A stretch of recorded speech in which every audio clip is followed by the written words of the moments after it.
एक और सेशन जिसका हम सब बेसब्री से इंतजार कर रहे थे. The session is titled as our Pakistan Conundrum. Our Pakistan Conundrum.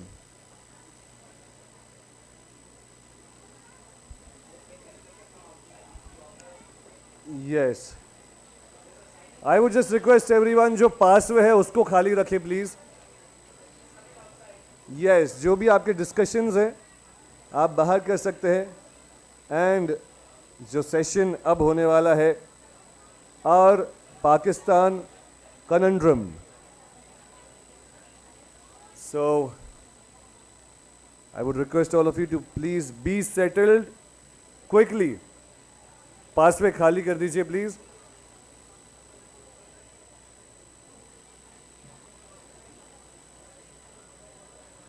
So ये सेशन पहले होने वाला था but due to yes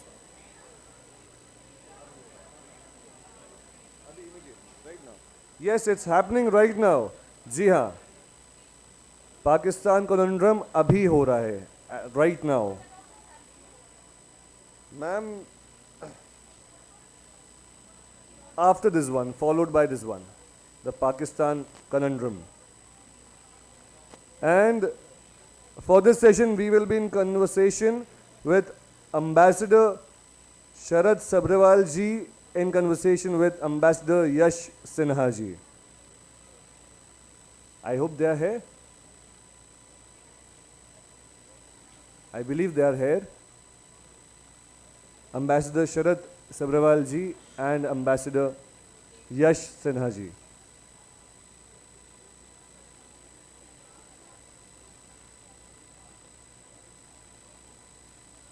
By the time they are here, let me brief you about the author and the discussant for this session. Sharat Sabharwal ji is an IFS Indian civil servant and a career diplomat. He served for some years as the Indian High Commissioner to Pakistan. He has also served as the Deputy Permanent Representative of India to the UN in Geneva. And he has also served as the Ambassador to Uzbekistan. He was also a member of the Central Information Commission. That was all about our author. If he is here, I would request him to please be here on the dais. I would invite him on the dais. Mr. Sharat Sabharwal ji. I would request the volunteers to please reach out to Sharat ji and please inform him that we are about to begin with his session. Ambassador Sharat Sabharwal ji. Do we have Ambassador Yashvardhan Sinha ji with us?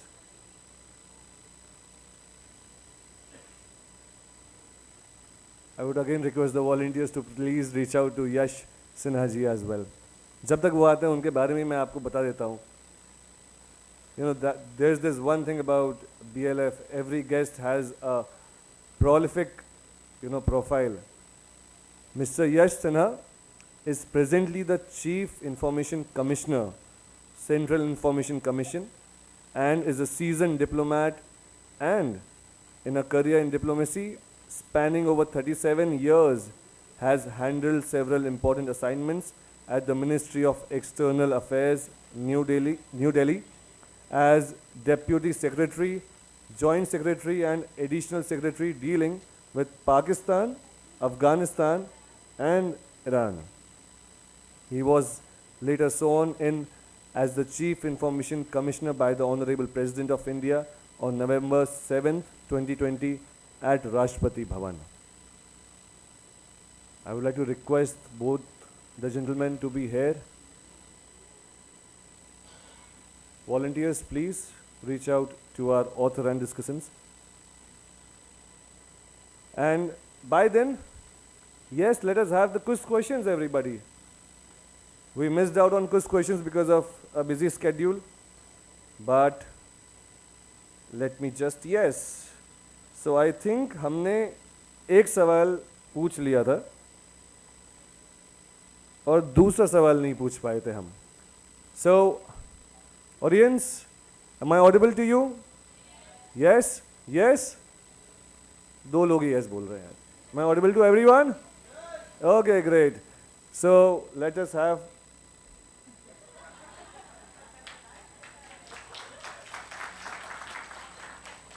आज किसी की तो नौकरी जा रही है. Okay, we are back with it. कोई बात नहीं, मैं अनाउंस कर देता हूँ सेकंड क्वेश्चन. सबका आवाज आ रही है? Audible? Okay. So the second question is, name the Irish poet and playwriter who was convicted for homosexuality but died of meningitis in 1900 in Paris. आप पूरे ग्रुप को प्राइज नहीं दे सकते. और किसने सबसे पहले किसने जवाब दिया? What's the group name? मोहिशी के एक हाथ डालने वाले. मैं रिक्वेस्ट करूंगा रीमा मैम से, मैम और स्टूडेंट को कंसिडर मैम को आगे आए एंड मोहिशी को प्राइज दें. Oscar Wilde is the answer. अगली बार प्लीज बात करा करें, हर बार पता नहीं चल पाएगा पहले किसने बोला. Check. Okay.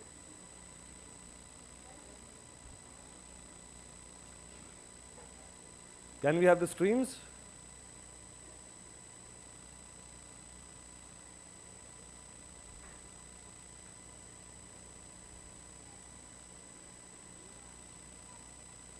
Okay, third question. फिर से गया? अच्छा नहीं है. Okay, ठीक है. The third question is.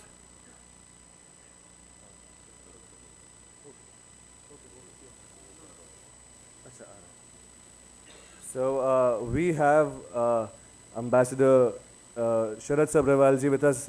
A round of applause for him, please. मैं चाहूँगा कि वो मंच पे आए, डाइस पे आए. और मैं एक बार फिर से आप सभी को रूबरू करवाना चाहूँगा हमारे इस सेशन के खास ऑथर से. सेशन का नाम है our Pakistan Conundrum, and about the author, Sharat ji is IFS Indian civil servant and a career diplomat. He served for some years as the Indian High Commissioner to Pakistan. He has served as Deputy Permanent Representative of India to the UN in Geneva. And he has also been the Ambassador to Uzbekistan. He was also a member of Central Information Commission. And so we are extremely delighted to have you for this session. Zordar Taliyan, please.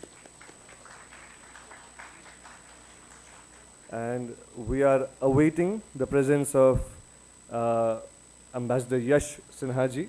He'll be here in a while with us.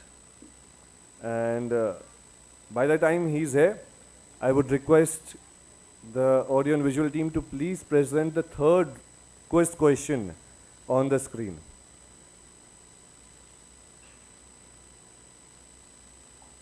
Yes, there it is. Abdul Razak Gurnah won the Nobel Prize in Literature in 2021 for his work against colonialism. Yes, colonialism and for the protection of refugees. Name his country of origin.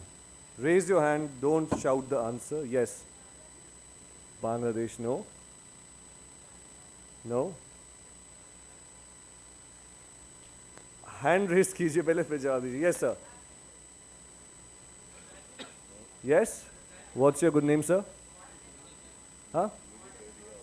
Chakrabarti ji के लिए जोरदार तालियां. It's Tanzania. Yes. I would once again request Reema ji to please come forward and give the gift, the prize for the right answer. Tanzania is the right answer.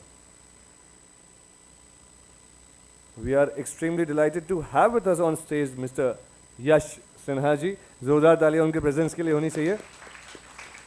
He is presently the Chief Information Commissioner, Central Information Commission, and is a seasoned diplomat and in a career in diplomacy spanning over 37 years, has handled several important assignments at the Ministry of External Affairs, New Delhi, as Deputy Secretary, Joint Secretary and Additional Secretary by dealing with Pakistan, Afghanistan and Iran. He was later sworn in as the Chief Information Commissioner by the Honorable President of India on November 7th, 2020 at the Rashtrapati Bhavan. Please welcome both the gentlemen for the round of applause, and I would request both of you to please begin this much awaited session titled as our Pakistan Conundrum.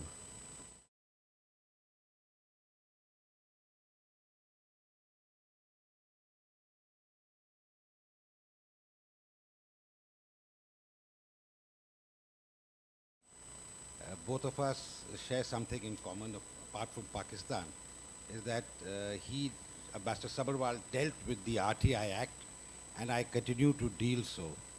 So in accordance with Article 4(1)(d) of the RTI Act, right at the outset, up front, I make a voluntary disclosure. And that disclosure is that both Ambassador Sabharwal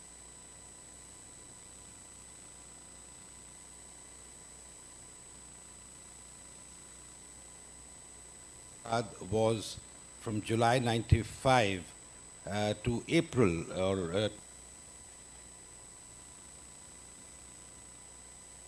didn't coincided. From July 95, we, I think, arrived a week apart. He as the Deputy High Commissioner then, and me as the Councillor, head of the political section. And then, much later, he took over as High Commissioner in April 2009 in Islamabad, and in August, I was appointed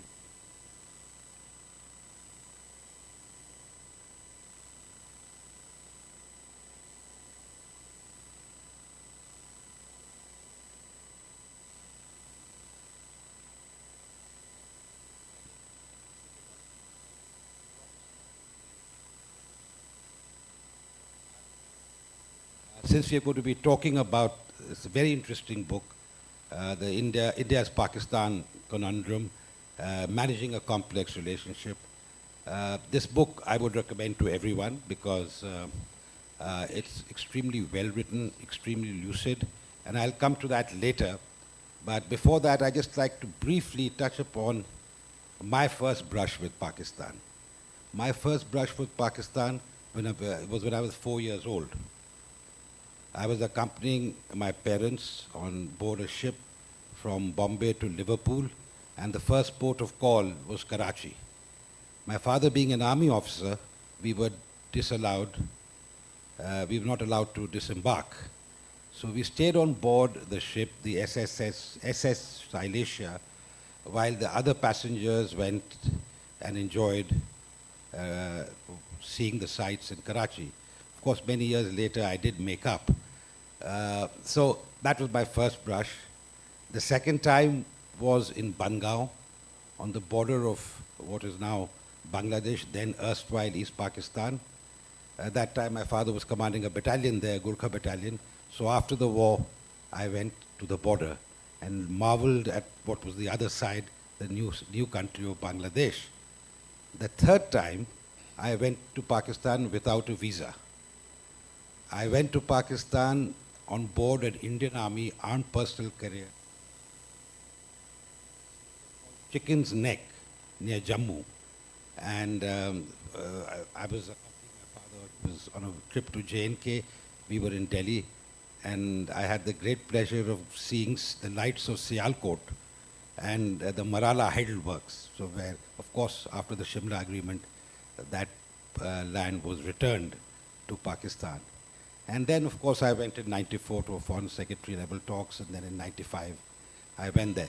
So I think my association with Pakistan has been long and varied, and yet I find myself learning, especially from a book like this. And though a lot of these incidents that he has narrated, Ambassador Sabharwal has narrated, is something that I can associate with.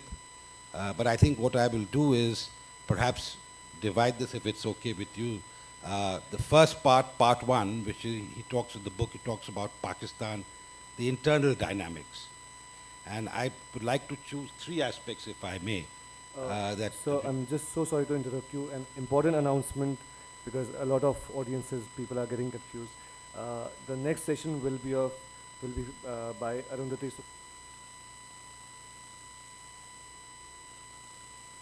So sorry for the interruption. Do you want us to wind up?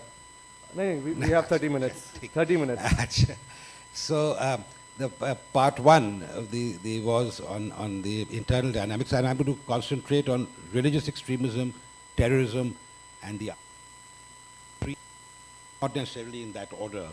But if we start off, say with the army, if that you think you have described the army, I mean, how important the army is in your book.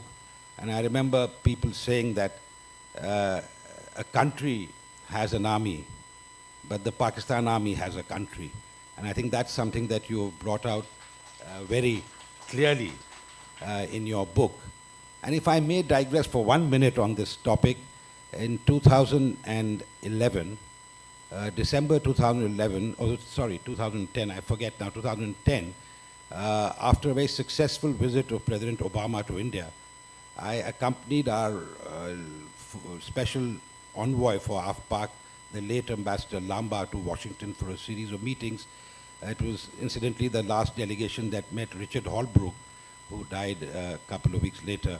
And my wife very uncharitably said that, were you the cause of his death?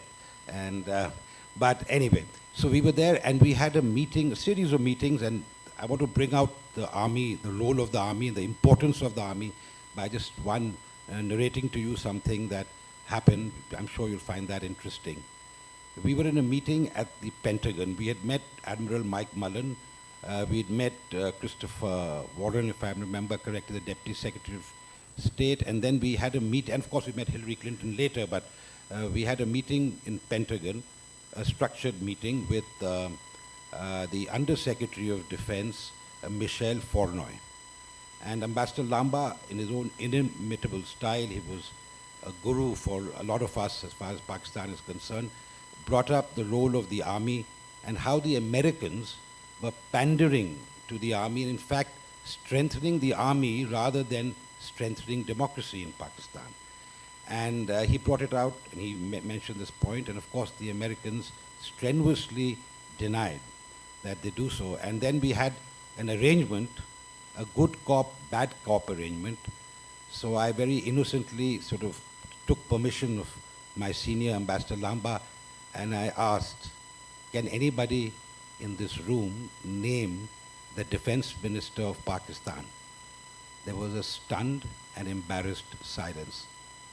And after a pregnant pause, I said, Chaudhry Mukhtar. And there was a collective sigh of relief. But that clearly shows how even the Americans understand that the army plays an important role. But I don't want to go into too much detail. I want to get Ambassador Sabharwal to speak about, and he's written in his book very clearly about the importance of the army, the role of the army. Well, thank you very much. Thank you, first of all, to organizers of Bhopal Lit Festival. It's great to be here, to be able to speak about my book. Thank you for those words of introduction. Well, I'll, just by way of introduction, let me say that there is a vast gap that has emerged between India and Pakistan over the years. Pakistan's economy is now 1/10 the size of India's economy, and that gap is growing. India's prestige has grown on the international stage. Pakistan's reputation has plummeted as a hub of terrorism. And yet Pakistan continues to loom large on our horizon, now increasingly as a threat in conjunction with China. So there has been a very intense debate on how to deal with Pakistan. It has oscillated between two extremes. At the one end is a section of opinion which says that common heritage of the two countries, people to people bonhomie, will take care of all problems.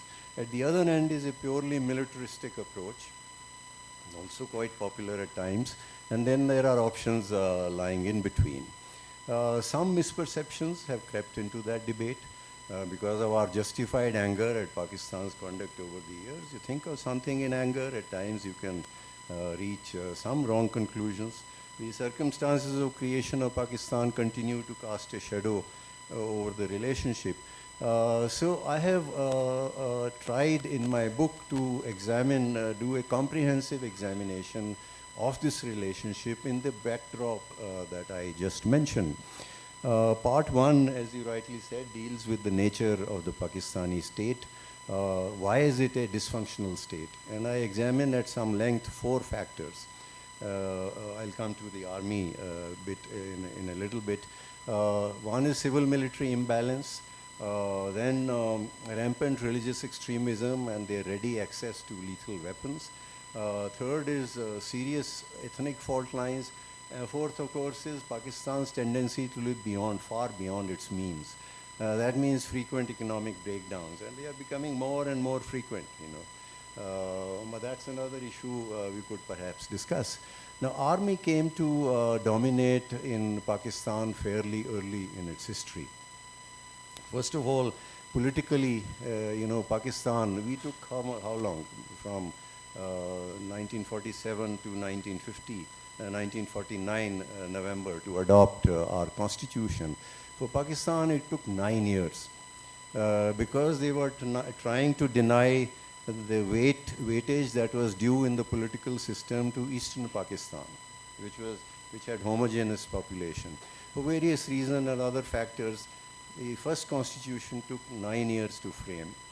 And then it was in existence for a very short while. 1958, the first martial law was declared. Then again, not having a positive identity, Pakistan came to define itself as the antithesis of India. Now that meant an adversarial posture towards India, which also gave a salience to the position of the army in the Pakistani polity. And then their treaty alliance with the Western powers during the Cold War, which brought a lot of military assistance, again came to the army. So their importance grew steadily, and they perpetuated that definition of Pakistan as the antithesis of India, as an institutional interest to justify their stranglehold on the Pakistani polity. Now the army has ruled directly in Pakistan for 33 years, but even when they haven't been ruling directly, they have controlled things from behind the scenes. They have controlled always the security policy and the foreign policy completely. And civilian government is just a facade. And they have controlled any other subject that they have been interested in. With Imran Khan, they introduced the so-called hybrid system in which army was a participant in practically every aspect of governance. That broke down, and there were some hopes that, you know, things may change. But I don't think it's going to change easily. They have quite a stranglehold, and this should continue. I examine it at some length in my book. How have they managed this? There's been an atmosphere of fear. You know, in 90s when I was Deputy High Commissioner, when I met some of my civilian interlocutors, politicians, they were reluctant to talk of the army even in closed-door meetings. So while saying, making a reference to the army, they would say, "Wo log," referring to the epaulette of an army officer. That nobody was recording that conversation and may report him for having said something about the army. The army has controlled very tightly the national narrative all along. And then, of course, they have arm-twisted the politicians who try to act independently of the army's will. There has been increasing questioning of the army after the turn of the century. Now, that is the result of increasing failure of various policies followed by the army in the past, the internet revolution, and also the national debate, which has become far more introspective.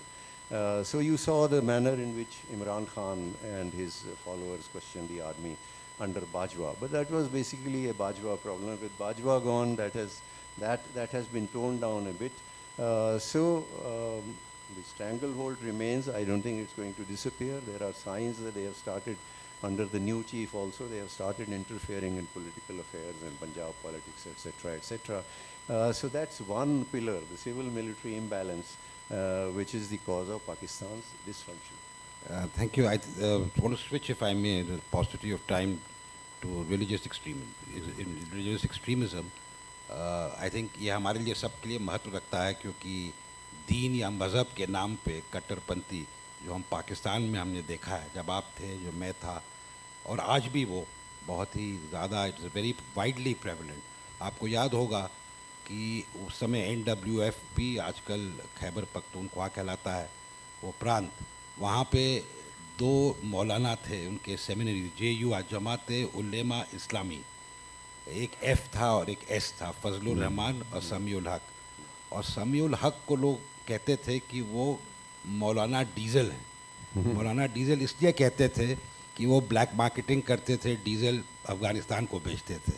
مگر ان کے seminaries میں زیادہ تر طالبان, جو پہلے جو طالبان آئے تھے, ملا عمر کے جو شاگرد تھے, جو فالوورز تھے, جو پاکستانی تھے اور جو افغان بھی تھے, وہ ان کے سیمینریز میں ٹرین ہوئے.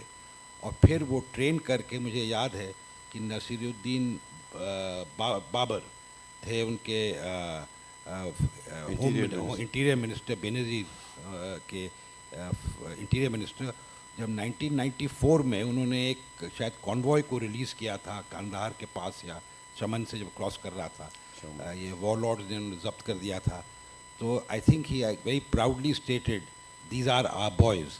تو اس پہ ذرا کچھ اگر آپ وہ religious extremism, the links with the army and how it spread jihad all over in Afghanistan and of course India and the blow back into Pakistan. دیکھیے ایسا ہوا کہ پاکستان کی اڈاپشن کے بعد انہوں نے ایک آبجیکٹیوز ریزولوشن اڈاپٹ کیا جو کہ پاکستان کے ہر کانسٹیٹیوشن کا حصہ رہا ہے, اور لمبا ریزولوشن ہے. ہر کانسٹیٹیوشن جتنے بھی اڈاپٹ ہوئے, پہلا 56 میں ہوا, 62 میں ہوا, 73 میں ہوا, ان کا حصہ بنایا گیا. لیکن بیسیکلی اس میں یہ تھا کہ اسلامک ٹینٹس کے مطابق, ہولی قرآن اینڈ سننا, اس کے مطابق پاکستان کی گورننس ہوگی. لیکن آگے چل کے پھر یہ طے نہیں ہو پایا کہ اس میں کون سا اسکول آف اسلام یا کون سی سوچ اس کو چلائے گی, اس پہ ڈفرینسز ہوئے. تو سب سے پہلے تو احمدیز کو نکال دیا مسلم فولڈ سے, پاکستان کی کانسٹیٹیوشنل امینڈمنٹ کی گئی اور ان کو نکال دیا گیا. اس کے بعد اولڈ فالٹ لائن شیعہ سنی جو تھی وہ ایکسینچویٹ ہو گئی, خاص کر کے ایرانین ریولوشن کے بعد, اور جو پھر ایران اور سعودی عربیہ میں ٹسل ہوئی, اس کا اثر پاکستان میں بھی بہت ہوا. تو جب میں ڈپٹی ہائی کمشنر تھا, آپ تھے کاؤنسلر, وہاں بڑی کلنگ ہوتی تھی دونوں طرف سے. دونوں کی مسجد میں کوئی بھی فنکشن ہوتے تھے تو وہاں بہت زیادہ کلنگ ہوتی تھی. بائی دا ٹائم میں ہائی کمشنر گیا تو Shias were at the receiving end, Sunni Deobandi زیادہ اسینڈنٹ تھے, اور ان کی طرف سے کافی ان کی تنظیموں سے ٹیررزم ہو رہا تھا. اس کے بعد پھر سنی میں دیوبندی بریلوی ڈیوائیڈ آیا, کیونکہ دیوبندی پیسہ کافی ویسٹ ایشیا سے آیا تھا, ان کی سیمینریز کو بہت پیسہ ملا, ان کی فالوئنگ بڑھی, اور انہوں نے اپنی فالوئنگ بڑھا کے they were more willing to pick up the gun etc. They participated in the Afghan jihad more actively. تو جو ٹیررزم ہوا in the first decade of this century, وہ زیادہ سنی دیوبندی گروپس تھے اس میں. تو انہوں نے بریلوی شرائنز جو تھیں, صوفی شرائنز, اس پہ بڑے اٹیک ہوئے, بریلویز پہ اٹیک ہوئے. تو اس طرح ایک جو سلسلہ شروع ہوا کہ اسلام کے تحت اس کو چلایا جائے گا, وہ ویسا چل نہیں سکا, اور اس میں بہت سی ڈویژن آ گئی. اور پھر یہ طالبان کی کریشن ایٹسیٹرا, وہ تو ایک اور ڈفرینٹ سبجیکٹ ہے. جی, اب should we move on to the economy? I think that's another area which will be interest to all of us, especially the current situation in Pakistan. I think it's an endemic problem as far as Pakistan is concerned. I remember when we were there in the 90s, I was never tired of using a phrase which I had picked up somewhere. Pakistan was a sick man on a drip, and the drip was international assistance.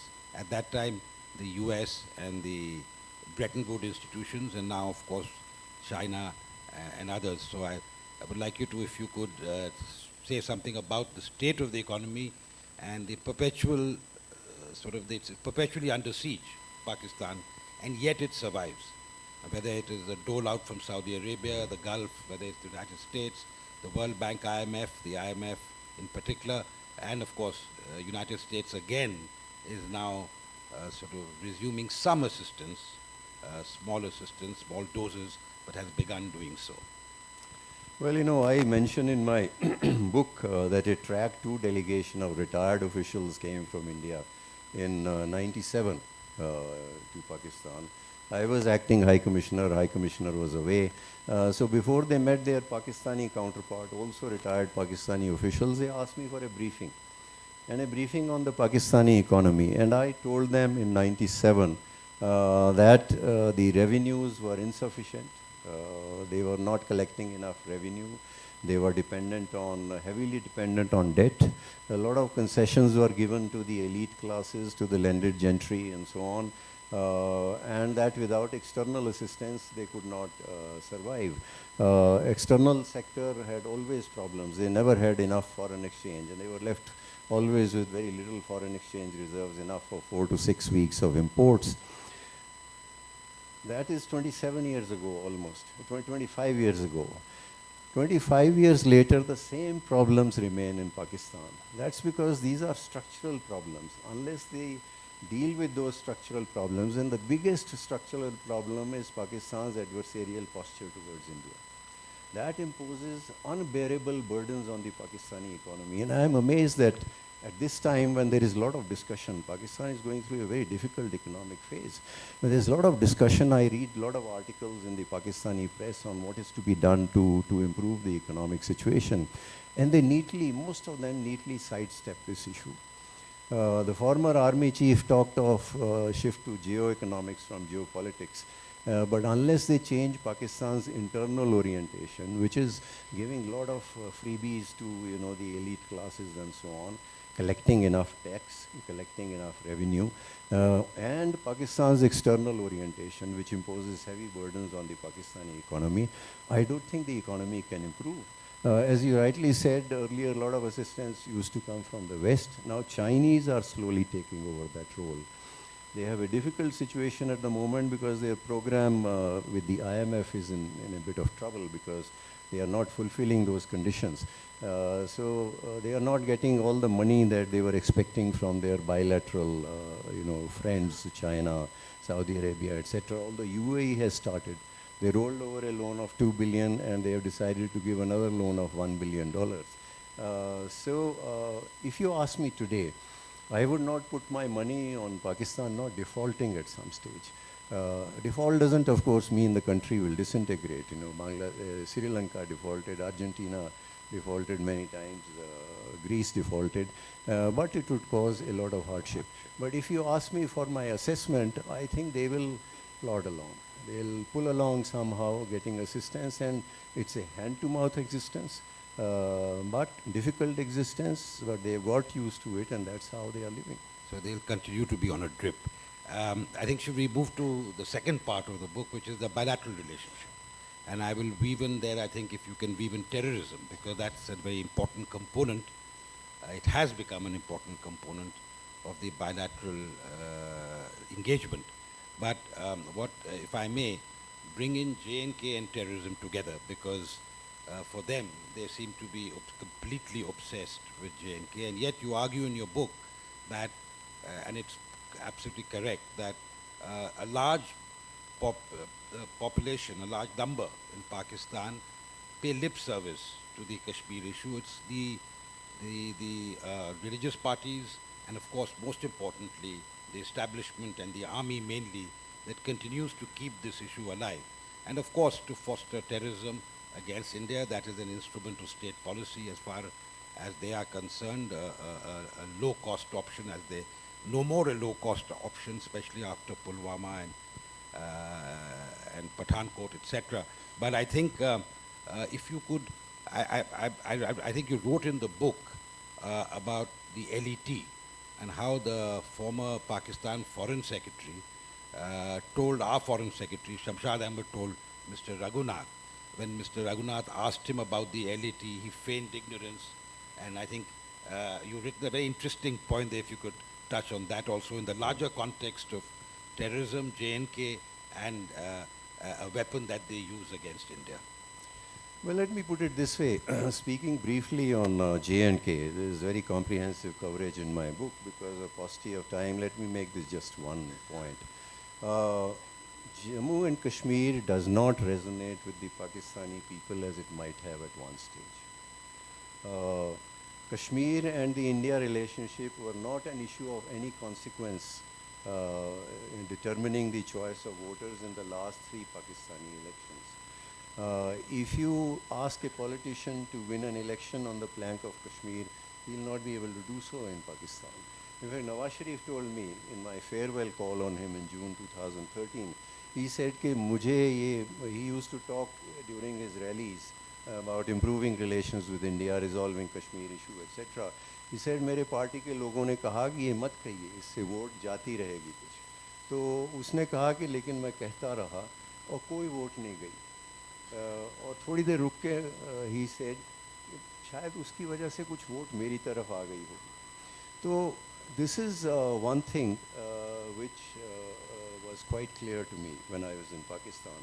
This issue is kept alive by the Pakistani establishment and their ecosystem, the extremist groups, their hangers-on.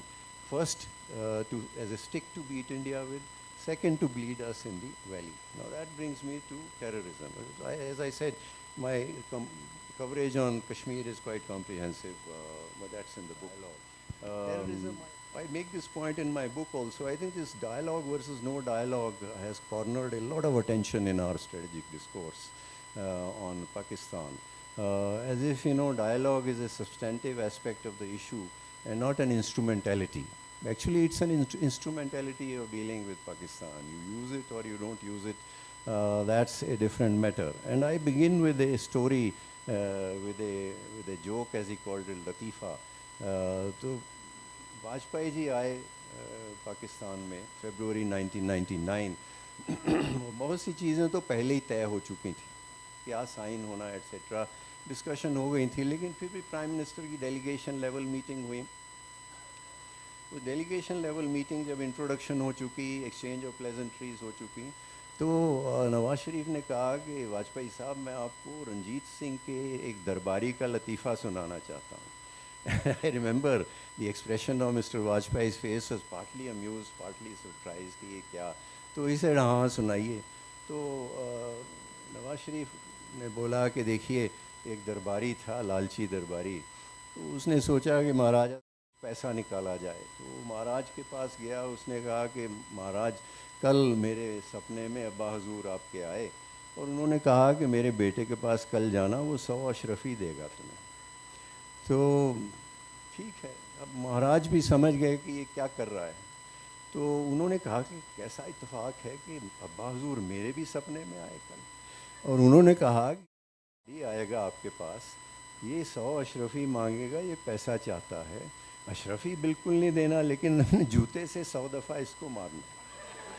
तो वो दरबारी बोला कि मुझे कुछ कहते हैं.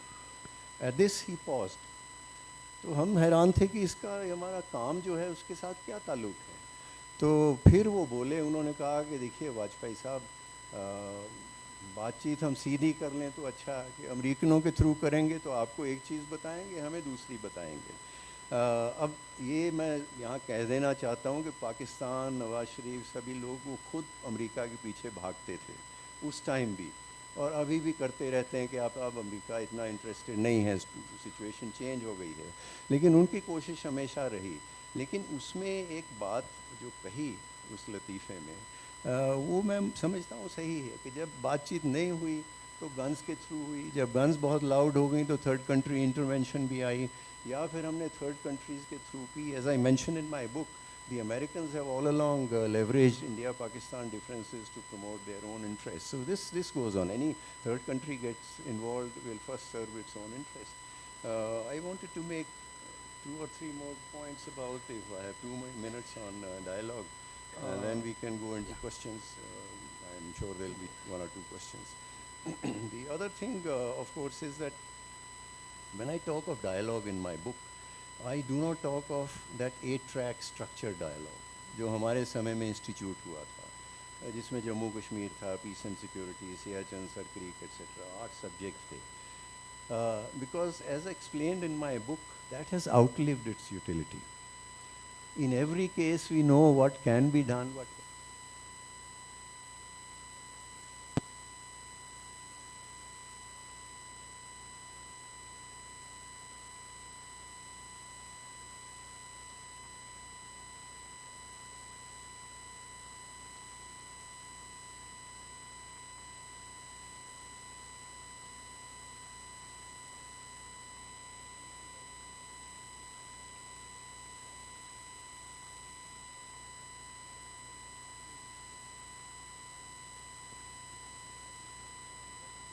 result of a behind-the-scenes contacts. They were between, from all accounts available, nobody knows it for sure, but from all media accounts available, they were the result of meetings between the heads of our intelligence agencies, facilitated initially by the UAE. So it's in that context there. I think we got that very well in your book. You brought it out. I think also our robust response after the last big attacks were the Pulwama, and before that Pathankot, and then we did the surgical strikes and the Balakot operation, has sent a very clear message that this government means business. Is not going to be terrorism as a state policy is not going, the instrument of state policy will not be tolerated. However, the debate regarding the dialogues continues, and I quite agree with you that engagement is always better than war. With these words, I'd like to thank you very much, Ambassador Sabharwal. Thank you so much, gentlemen. Let us quickly move towards questions. We'll take only 2 questions. Yes, first question there. वहाँ पे. Yes, sir, followed by the young man. हमारे पास good afternoon, बहुत sir. कम है, तो please सवाल My और name जवाब is छोटे Anurag. रखिएगा. My question is, there have been news reports that Pakistanis have been learning Indian languages. So don't you think that we should also learn their languages like Balochi and Sindhi and Pashto? There have been news reports that we lack, in India, we lack language skills, specialist skills when it comes to Pakistan. Thank you so much. Thank you, sir. Well, you may be able to answer. All that I can tell you is that in Pakistan, it's not as a part of normal curriculum. I know that in some of their army schools and so on, they teach not only Hindi, but some learn even Sanskrit. You know, these are people who could then be sent to India for various tasks and so on. So it's in that sense that those languages are learned. I think Urdu, you know, is well known in India. It's taught And in Punjabi, many places. we have a High Commissioner who's Punjabi speaking. I read and write Urdu, and I learned it in my younger days, although I never did it in school.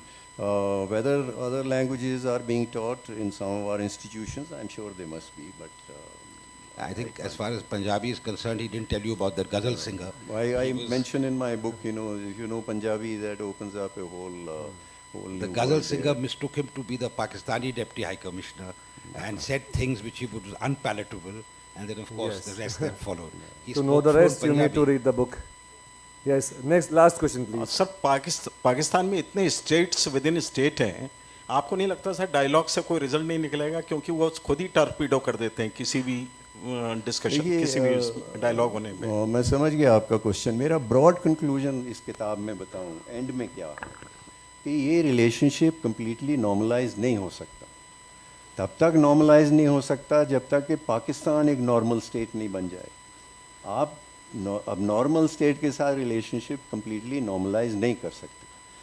But because it cannot be normalized, of course, doesn't mean that we do not try to manage it or we leave it in a state of free fall or entirely to our security sector. There is a problem. There is a problem which we are trying to deal with in different ways. So if their dialogue plays some role only in managing, I gave you one example, the ceasefire that came about. But Ambassador Sinha referred to those attacks, Balakot or whether the surgical strikes after Uri. So my conclusion is that the best that we can do in the foreseeable future is to manage this relationship by combining deterrence with calibrated punitive approach, and that's what we adopted at Balakot and in surgical strikes and various other punitive measures that we took, but also dialogue and diplomacy where it may be needed just to manage this relationship. It's in that sense, while keeping our eyes and ears open for any opportunities that may arise, you know, at some stage, to move this relationship more positively in a positive direction, more substantively in a positive direction. So it's in that sense, it's a combination of various instrumentalities at our disposal that I talk of, and I talk of dialogue as part of that. And not, as I clarified in my book also, I mentioned not that 8-track dialogue, but some contexts to manage the relationship. We have maintained those contexts. Thank you so much, gentlemen. That brings us to the end of this discussion. I would now like to invite the director of the BLF, Raghav Chandraji, on stage to please present a memento to our author and discussant as symbol of love and respect. on behalf of the Bhopal Literature and Art Festival. And by that time, I think we must give them a round of applause for the wonderful discussion that we have had. This picture happens to be the mascot of the Bhopal Literature and Art Festival 2023. The picture of a highly endangered bird called Lesser Florican, which was captured by Padma Shri Bhalu Mondiji, who has joined us for this festival. He has been there since yesterday, and he also has a beautiful exhibition. और उसी का एक खूबसूरत example आप देख रहे हैं यहाँ पर. Thank you so much to both the gentlemen for such a wonderful discussion. Moving on.